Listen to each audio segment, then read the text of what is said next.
This is Arcknight Menagerie item 100,088. We have a bunch of these. They are nearly perfect. Instead of that bright green neon resin, we experimented with mixing resins so they have a nice green.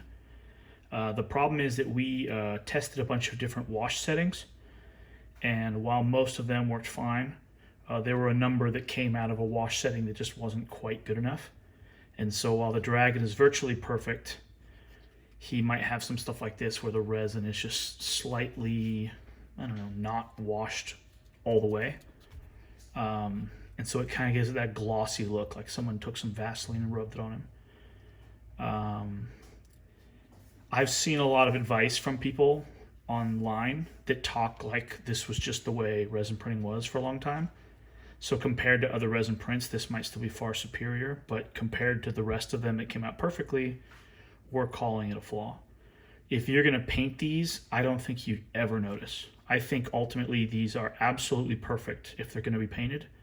But if you plan to use them right out of the box and never paint them, you might just not want this version. Like, what's the point of saving $1 if you have this blemish and you just don't like it? The specific blemishes are going to change piece by piece because what did or didn't wash off is obviously going to be dependent on the individual dragon. Some of them have it in the tail, some of them have it in the wing, some of them have it like inside the ribbing of the chest. And we went through all these, and if they had a little bit of that glossiness, we just put them in a different pile to go into the menagerie.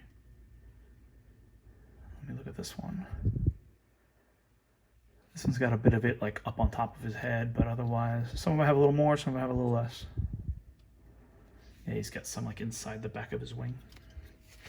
Which, with the correct settings that we eventually found, we don't see any of that anymore. We completely removed it.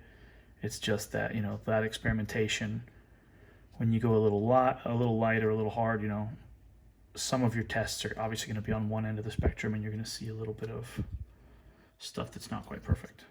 So, these are virtually perfect.